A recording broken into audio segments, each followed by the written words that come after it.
Hey there, welcome to day 1076 of What She Up To Now. Sharon Horne-Ellstrom here, documenting my journey as I transition from the brick and mortar world of business to the online world of business. Kind of sharing what's working, what's not, what has been super successful, what has been an epic failure, because yes, I've had some of those as well. Just like in the offline world, business is not a straight line. It's up and down and up and down. And it's the same in the online world. You hear the stories of the get rich quick folks and the miracle stories, and you see the Lamborghinis and all the fancy cars and clothes and houses and things and jewels and stories of people doing these incredible things online. And that's exactly what they are. They're stories. Everybody's got a story, and each one of our stories are different. Well, the last couple of days I've woken up kind of in a ornery mood, which is totally unlike me, but I realized that I was thinking about things outside of me that really don't impact me, that are kind of negative and kind of disturbing. And I decided, and I've been working on this, since last April, the Excuse Me, Your Life is Waiting playbook from Lynn Grabhorn.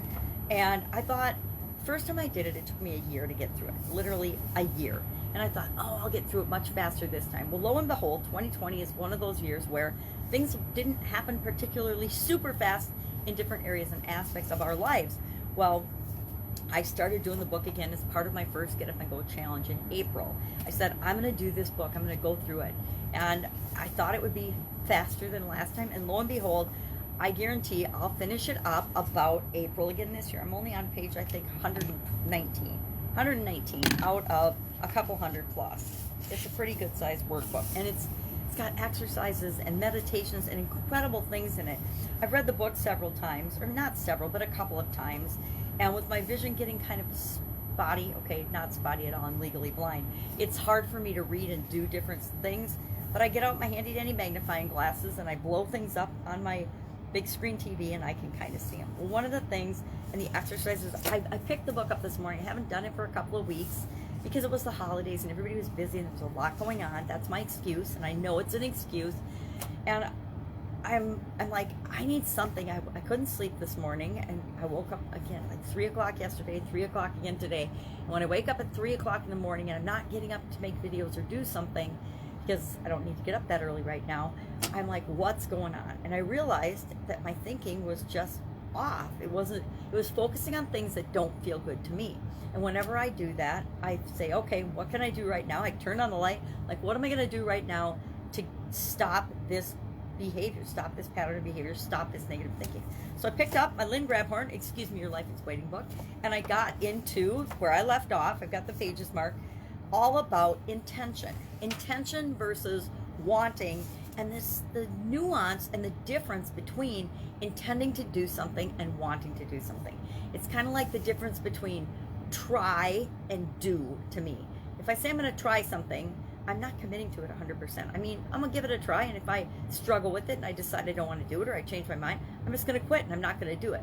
But if I say I am going to do this, if I commit to doing something, I'm absolutely positively going to somehow, one way or another, figure out how to do it. Well, wanting and hoping and praying something will happen is, to me, the same as wanting something versus intending or determining or deciding or committing to actually making it happen. So she had an exercise in here where you list out 12 things that you want, and then turn the way that you've stated that and said that from a want into an intention, and really feel what it feels like and the difference between wanting something and intending to have it happen. No matter what, come hell or high water, you're going to make that happen in your life because you have intended it and you're committing to make it happen. So I did that this morning. I do what I say I'm going to do. I did the exercise. This is just one of my notebooks this time through the book. It's crazy how much stuff you actually do. And then I read the meditation, and I forgot how wonderful and powerful these meditations are that she's got at the end of each chapter or tenet in the workbook. And if you haven't read her book, Excuse Me, Your Life is Waiting, I highly recommend it. It's a higher level of connection to yourself and understanding. And since my focus this year for the 365-day challenge is do one everything a day that centers you, it's kind of the perfect book to continue working on personally as I go through my own personal challenge. Last year was all about fun, perfect for 2020, by the way. This year is all about getting to know myself and getting to know yourself better by doing just one thing every day that causes you to ask a question to get to know yourself better, to center yourself. So I thought this was fantastic and really a great exercise and fun to take the things that we think we want. Because so often we say, oh, I want this, I want that. But we realize that when we're thinking about it, we're really focusing on the fact that we don't have it yet. And if we don't have it yet, it's because we're not focusing on what we want. We're focusing on what we don't want, that we don't have it yet. Remember, our subconscious and our brains work in very interesting and mysterious ways. They don't hear the negative. They only see and hear the positive. So if I say I don't want something, guess what? That's exactly what I'm getting and creating in my life. Scary, but true. Test it out. If you don't believe me, ask yourself and look back on some experiences and say, oh, I don't want this or I don't want that. And ask yourself, when something happened in your life that you didn't want, were you thinking about not wanting it? Because if you're thinking about not wanting it, you're bringing it into your life at lightning speed. So I thought it was kind of funny. And then she says, and I'm going to share a couple of these. After you've done this exercise, here's a recap of the most important things in our lives that we tend to relearn in order to step into empowerment. We just learn to exercise our right to create. We are creators. We create what we feel. We don't create what we say we want. We create what and how we feel about something.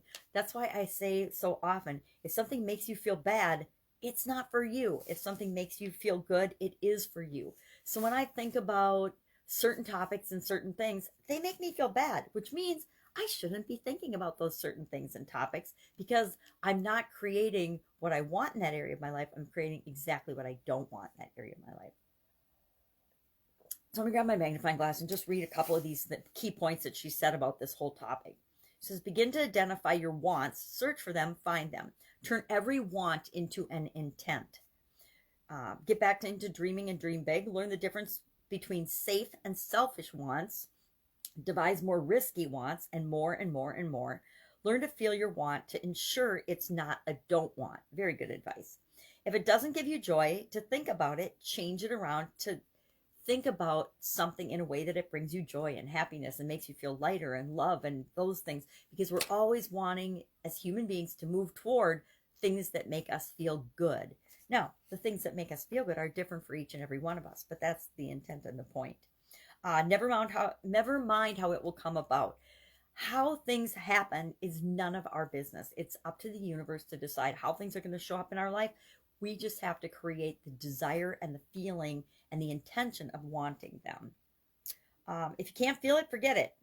Always want and intend with an open valve, like yes, meaning always be open and excited about the things you want. If you're not excited about it, you probably don't really want it. Expand your horizons every day and never stop. Watch your contradictions. We human beings are massively contradictory. There's a bunch of exercises in the book that help us get from and understand and identify conflicting beliefs, conflicting values, conflicting wants. So often we say, I want to be rich, but I don't want to work that hard. We use but all the time when we say we want something to qualify, and I want to be at my ideal weight, but I don't want to diet and exercise. Or I want to be fit and trim. However, I'm too busy. I don't have time to exercise or take care of myself. So those are contradicting beliefs and thoughts and feelings, and they don't get us what we want. Ask for help in overcoming any guilt or shame in the things that you want. If you feel guilty about something that you want, why do you feel guilty about it? Why do you feel shame because you want to be loved? Why do you feel shame or guilty because you want to have a relationship? Why do you feel shame or guilty because you want to have a ton of money and resources at your disposal? Get beyond society's judgment, and then want, dream, intend, desire with all your might. It's what you came here to do. So Lynn believes that our purpose here is to be infinite creators and to make the world a better place by creating the things that we want in our life. And I 100% agree with that. So that's just some fun things about intent and wanting. And it's a small nuance, but again, it's just like the difference between try and do, trying and committing. And to me, that's a very important distinction. And that's why I wanted to bring it up today. So what else is going on? Fun challenge today, final day of the fun challenge today, day 366, started January 8th of 2020, finished January 8th of 2021, and it was all about doing one fun thing every day. And we switched into, and I already knew I was going to do this, doing one thing every day that centers us, from the little journal book, do one thing every day that centers you. I like doing this because it commits, it makes sure that I do something every day to move my life ahead and move forward. Even on the days I don't feel like it, even on the days that, last year, let's be honest, every day was not fun. Every day was not, sunshine and roses in 2020 for me or for anyone else on the planet. And so, did I feel like doing something fun every day? Nope. But why did I do it? Because I intended to and I committed to it. Just like this year, I'm doing one thing every day that centers, it says you, but centers me, and the people in the challenge are doing one thing every day that centers them. But it's fun. It's actually, it makes me think about and create what it is I want in my life automatically by just doing one teeny tiny thing every day. That's what I love about the whole one thing a day concept. And I was doing one thing a day stuff before I found these little journals. But when I found the journals at the cabin, I liked them so much that I bought one for myself and a friend. And we didn't do it. We didn't do the first one was do one thing every day that scares you, because it was about stretching your comfort zone. And we were in a company together. It was, of course, a network marketing company where they had, this is the system you must follow to be successful. Why? Because it's the system that works for most people to be successful. Well, I wasn't comfortable with it. She wasn't comfortable with it. We hated it. And so I got that book to try to help us to stretch our comfort zones and feel more comfortable doing things that made us feel uncomfortable. And we did it for a couple of weeks and we stopped. And then I did it a couple of days and stopped.